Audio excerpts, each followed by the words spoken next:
The sun beat down. It shone upon a wide, dusty valley. This place was called the Valley of Elah. Two armies stood on opposite hills. They were like two angry lions ready to fight. On one side were the Israelites. They were God's people. They waited. On the other side stood the Philistines. They were strong. They were enemies of God's people. A heavy feeling hung in the air. It was a feeling of fear. Everyone was waiting. Everyone was worried. What would happen next in this tense place? Then a giant appeared. He came from the Philistine camp. His name was Goliath. Oh, he was so very big. He was taller than any man. He wore heavy bronze armor. It shone in the sun. He carried a huge spear. Its point was made of iron. He looked fierce. He looked unbeatable. He shouted. His voice was like thunder. He was their champion fighter. He made everyone feel small and afraid. He enjoyed their fear. King Saul was the leader of Israel. He was a tall man himself. He was chosen by God to be king. But now Saul was afraid. His heart trembled when he saw Goliath. His soldiers were also very scared. They were meant to be brave warriors. But Goliath was too big. His words were too frightening. For 40 long days the giant shouted his challenge, and for 40 days no Israelite soldier dared to step forward. Their courage had vanished like mist in the morning. Into this camp of fear walked a young boy. His name was David. He was not a soldier, he was a shepherd. He looked after his father's sheep in the fields. He had come to the army camp. He brought food for his older brothers. They were soldiers in King Saul's army. David was young, his cheeks were rosy, but his eyes were bright. He heard the giant's terrible words. He saw the fear in the soldier's eyes. Something stirred in his heart. It was not fear. Goliath stomped out every morning. He stomped out every evening. He would shout across the valley, "Why do you come out and line up for battle?" he would roar. "Choose a man and have him come down to me. If he is able to fight and kill me, we will become your subjects. But if I overcome him and kill him, you will become our subjects and serve us." His words were like sharp stones. They hit the hearts of the Israelite soldiers. They felt weak. They felt helpless. They would run and hide. David heard these shameful words. He saw the soldiers run. He could not understand it. His heart felt a different beat. He turned to the men standing near him. He asked, "Who is this uncircumcised Philistine that he should defy the armies of the living God?" David did not see an unbeatable giant. He saw someone insulting God. He saw someone mocking the God he loved. This was not just about a fight. It was about God's honor. When David's oldest brother heard him speaking, he was cross. He thought David was just being curious. Or worse, he thought David was proud. "Why have you come down here?" his brother asked. "And with whom did you leave those few sheep in the wilderness?" But David was not there to show off. His heart was pure. He was truly worried. He knew God was powerful. He remembered how God had always helped him. He believed God could help now. So, David went to King Saul. He stood before the worried king. He said bold words.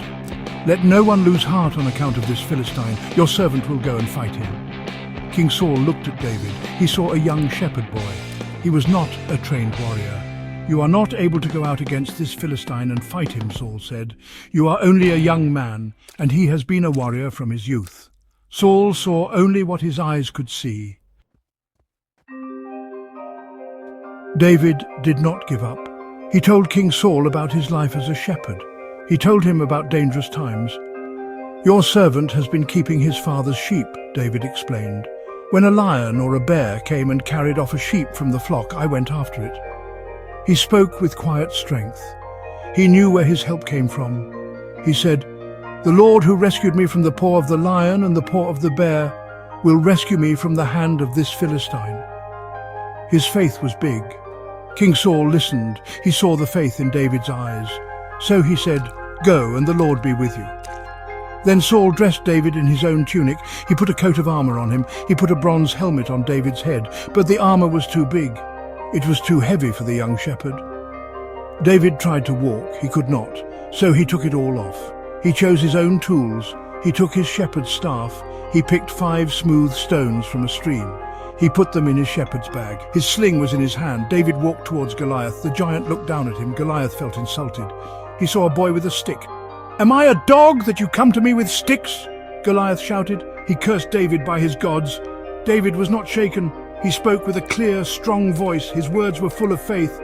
"You come against me with sword and spear and javelin," David declared, "but I come against you in the name of the Lord Almighty, the God of the armies of Israel, whom you have defied." He knew God was his true weapon. The battle began. David ran quickly to meet the giant. He reached into his bag. He took out a stone. He placed it in his sling. He swung the sling around his head. Whir!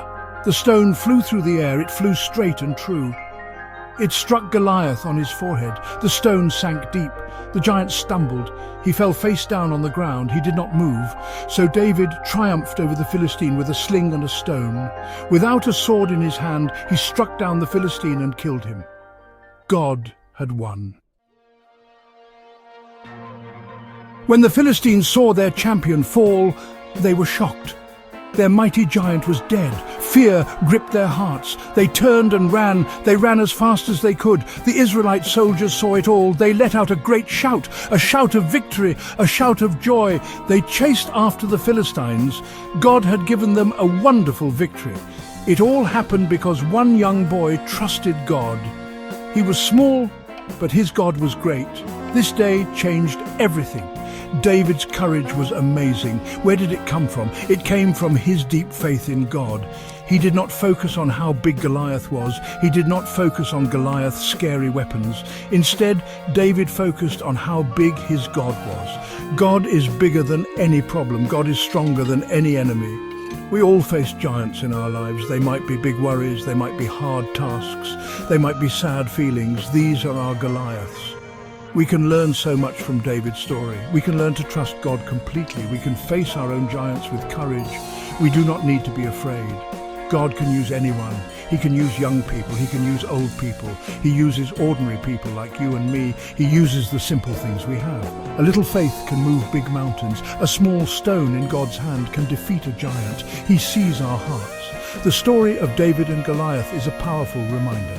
It teaches us about the strength of true faith.